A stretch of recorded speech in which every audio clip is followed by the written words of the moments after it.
Okay, so we're Okay. going to go to Ella Humphreys. Hello, Ella. Hi, Ella. See you guys in Egypt All soon. right. Woo woo.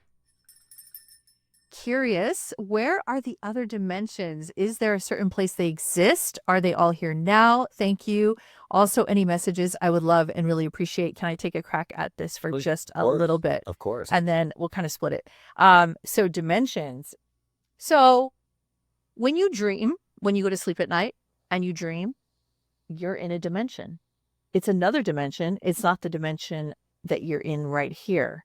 When you project yourself out into another reality and you're thinking of yourself in another world, another place, another time, you're also creating another version of yourself. That's another dimension. Then there's the dimensions that are happening in your like past lives and in your other selves that have other trajectories.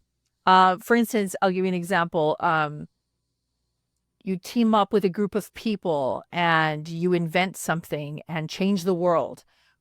But in this lifetime, you had that opportunity and you didn't take it.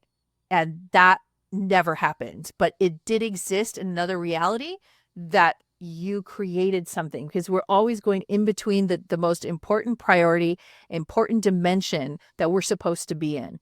So most people, when they think of dimensions, they think it's stacked. Like there's dimension 1, 2, 3, 4, 5, 6, 7, like that. No. Dimensions happen simultaneously.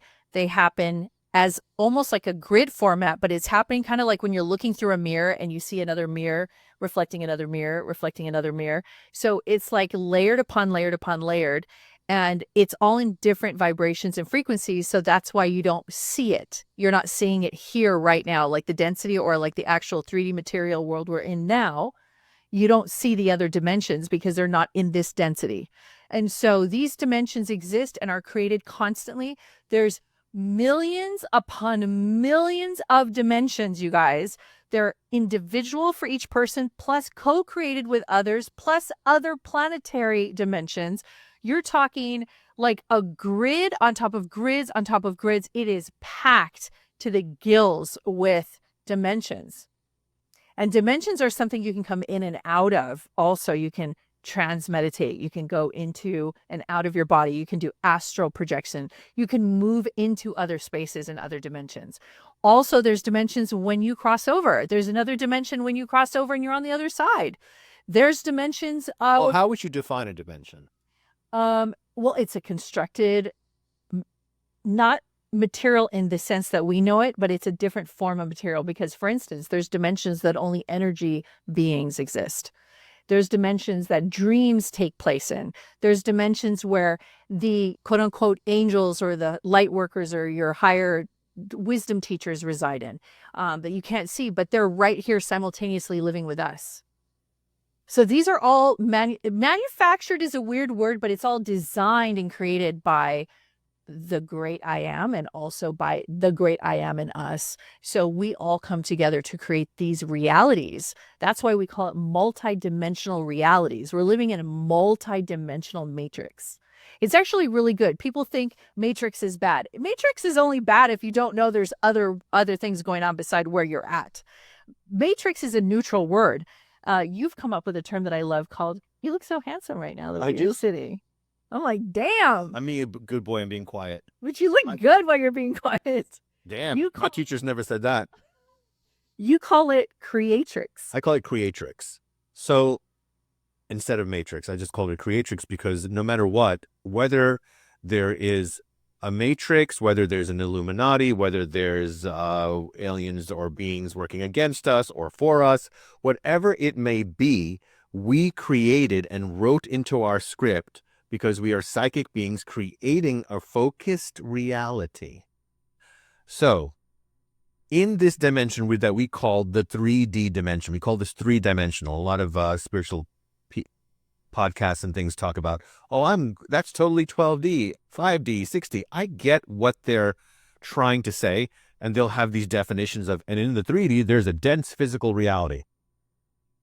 And because you can't pass your hand through a solid, well, who says? Many gurus and people who are masters have done that. Mm-hmm. So is this the third dimension or not the third dimension? You just said there's third dimension is about solids and density and contrast. I think that people say this because it's almost like another version, we're going to go deep here, of like religion. So some place is better than the place you're in. Okay. Traditional religion tells you that. Yeah. Some place that's past Definitely this, not this place. right? So Right. what people say is, oh, I wish I could be in the 12D. Well, first of all, you are multidimensional. You are in all of those places. For example, right now, I'm in the living room. Okay. This house has many rooms, but technically I'm not in the bathroom, but I am in the same house. That's a really good analogy. Okay. So as your awareness expands or you get up and travel, you may experience a different focused reality. Right. The color, the shade will be different. I feel that dimensions are real in accordance with where you are focused. So you are going to experience them more viscerally in the dimension you're focused. Now, when we dream, isn't this interesting, guys? We have to really talk about this, because when we dream, someone will say, well, that's not a physical reality. You guys know that you have felt physical things in dreams, whether it was pleasurable or painful, you have felt it. You've run and you've become exhausted. So some people will say, well, that's your energy body. Well, so is this. This is your energy body too. Yeah, right. So what does this word not in the physical mean? I don't like it. Let me tell you why. Tell me why. Because if someone says, I was not in the physical, I was in the realm of light. Well, light is physical. What light are you talking about? Yeah, because you're seeing it with something. There's a vision. It's physical. Right, exactly. So everything is physical to some degree. Right. Okay. That makes sense. You're interacting with an environment that is going to be to some degree physical. Right. Your thoughts are physical based on memories. What do we mean? Well, guys, right now, if you close your eyes and take a deep breath and imagine sucking on a piece of lemon, your mouth will react within seconds. Yeah. Your physiological process will get activated within seconds of you just thinking about something as simple as sucking on a lemon. Which, when's the last time you even did that? Now, pause. That was a harmless example. There's no emotions wrapped around sucking on a piece of lemon. And that was only for a few seconds that you thought about it. What about low-grade thoughts that you have had for years that were negative? Yeah. So you don't think that's impacting the cells of your body? We just proved to you that in a few seconds you can make your mouth salivate and all these other bodily systems. Your body immediately got ready to digest the lemon. Right. Just by thinking about what it tastes. Right. All these physiological processes got activated. Right. So by the same token, imagine low-grade repetitive thought for years about what has troubled you, given you anxiety, frustrated you. Imagine what that's doing to your body. Now, the most recent studies on brain scans, and people were doing this about learning about psilocybin and all these different things, they were seeing that long-term depression actually causes brain damage. Oh, yes. I read about this. Okay, so the thoughts that your mind is having, mind is different than brain. The thoughts that your mind is having, which is what are thoughts? Your emotions are the reactions to your interpretations of what you think is happening. Your emotions are simply the interpretation of what you think is happening, whether you're safe or you're not safe, pleasure or pain. So now your physical brain is being affected by this thing called the mind. Right. So when we're talking, now how does this tie into everything we're talking about here? It ties in every way, because what's happening when let's say that an intuitive person is getting a psychic message, that is information that is, some people call it being downloaded. So that information might be hanging in the air. There's times you've been with me where I walk by and I go, I'll say something in the most random place, and the person there will be like, yeah, that actually happened here last year. Right. And I go, wow. Yeah. I smell it like someone sprayed a perfume in the air. Or like in my case, I feel it. Okay. Yeah. But for me, is that physical? You said feel it. That's physical. Yeah, it's physical. Okay.